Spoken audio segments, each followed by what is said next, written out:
Hola, bienvenido a tu curso. En esta ocasión vamos a hablar sobre juegos cooperativos y juegos no cooperativos. Te recuerdo que estás en el curso de teoría de juegos. Yo soy el profesor Marcelo. Pues vamos a ver antes que nada una conexión de la teoría de juegos con otras disciplinas para ir ahondando un poco más a lo que se refiere a la teoría de juegos. Si hablamos entonces en que manejamos un jugador y tenemos un solo pago, entonces estamos hablando de optimización. ¿Sí? Optimizar qué valor me da el mejor pago posible o en inglés payoff. Si manejamos un jugador y tenemos n cantidad de pagos posibles, entonces hablamos de optimización multiobjetivo. Si hablamos de n jugadores con un solo pago cada uno, entonces estamos hablando de teoría de equipos. Y finalmente, si hablamos de n jugadores con n pagos, es ahí donde nos adentramos al tema de teoría de juegos. Vamos a hablar entonces de los juegos no cooperativos primeramente.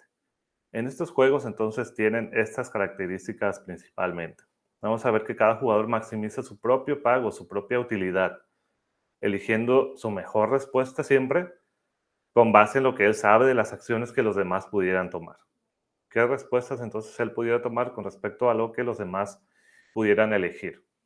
Los jugadores no tienen acuerdos vinculantes, eso es algo muy importante sobre acciones que sean óptimas para el grupo. O sea, ellos no saben qué es lo mejor para todos, sino que ellos buscan solamente maximizar su propia utilidad.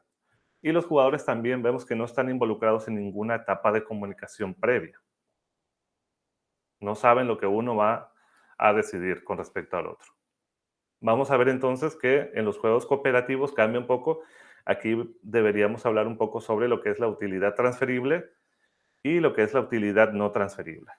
Es decir, están jugando en conjunto, entonces estas utilidades que ellos van a obtener pueden transferirse entre ellos las utilidades o pueden simplemente cada quien quedarse con su propia utilidad. Los jugadores en estos casos entonces buscan que puedan resultar óptimas para el grupo, no solamente para uno. En el caso de los juegos con utilidad no transferible. O buscan reglas razonables con distribución de costos o recompensas que hagan que las coaliciones sean estables. También esto es importante. ¿Por qué? Porque si a mí me conviene jugar por mi cuenta en vez de jugar para el grupo, entonces quiere decir que esa coalición que estoy haciendo no es estable, ¿sí? O no me conviene siempre. Entonces hay que ver también algunos otros tipos de recompensas para que esa coalición que estamos haciendo sea estable, para que nadie quiera salirse del equipo, digamos. Los jugadores también en estos casos pueden participar en una etapa de comunicación previa, es obvio, no están cooperando, entonces necesitan conocer cuál es la situación mejor para todos ellos. Los jugadores pueden usar pagos secundarios para estabilizar la coalición, como los juegos con transferencia, con utilidad transferible. Entonces, esto es lo que hablamos al principio, que los jugadores pues tienen que, para que tengan estas coaliciones estables, deben de ver cómo, si uno de ellos gana más, cómo van a transferir esa utilidad a los demás. O si va a ser por porcentajes o cómo va a ser. Vamos a ver un ejemplo muy conocido en el tema de teoría de juegos, que es el dilema del prisionero. En este caso tenemos dos delincuentes que son arrestados bajo la sospecha de haber cometido un delito, y también hay que comentar que no hay suficientes pruebas para, digamos, que ellos obtengan la pena máxima. La pena máxima por el delito que se los atrapó a ellos es de 4 años.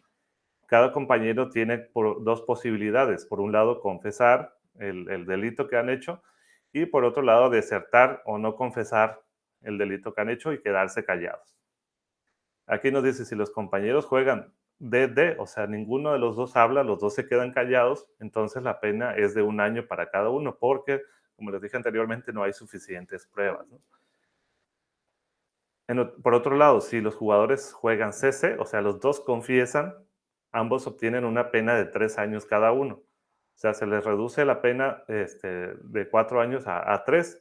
¿Por qué? Por haber confesado el delito y por haber dado detalles.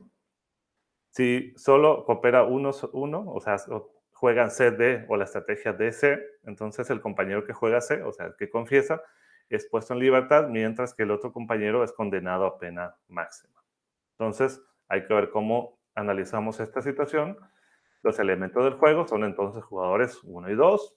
Las acciones son confesar o de negarse a confesar, C y D, para ambos jugadores. Las estrategias son C y D también, confesar y denegar para ambos jugadores.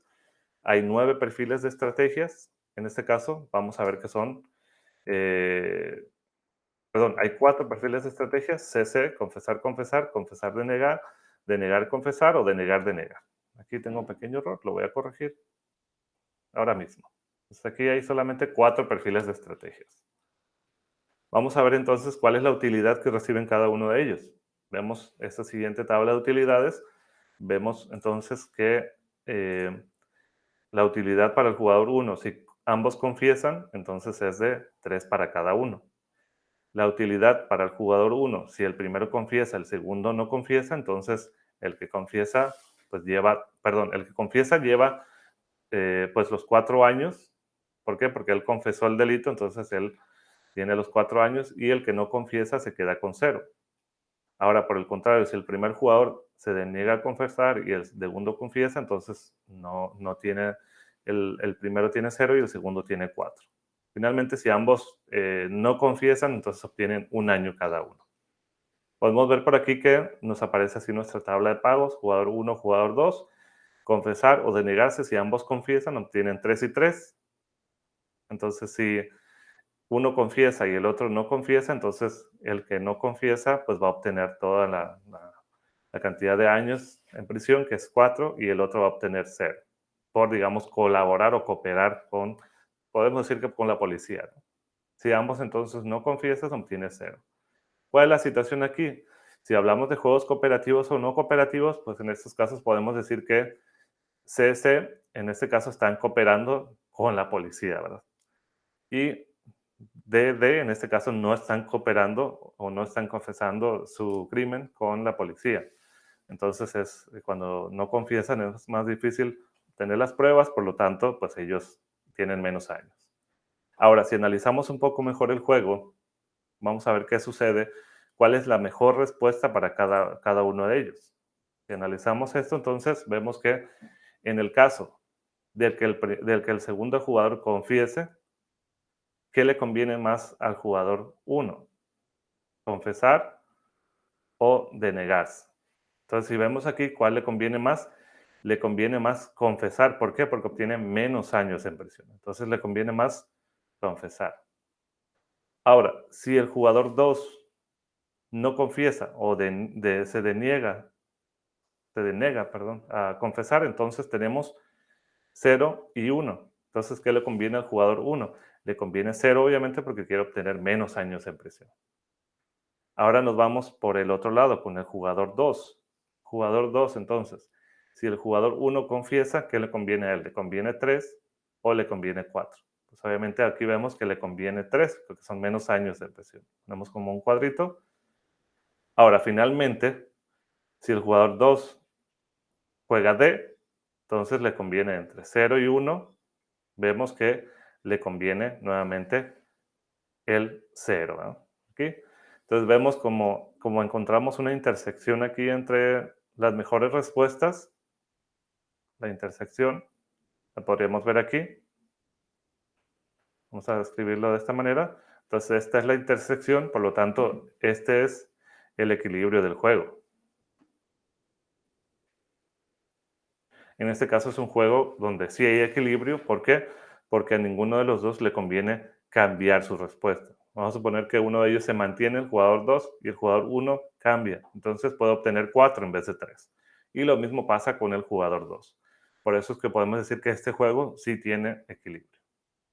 Entonces, con esto terminamos este video de juegos cooperativos y no cooperativos. En el siguiente video vamos a ver un poco más sobre juegos simultáneos y juegos secuenciales, que también se le llaman juegos de forma estratégica y juegos de forma extensiva. Gracias por tu atención. Nos vemos en el siguiente video.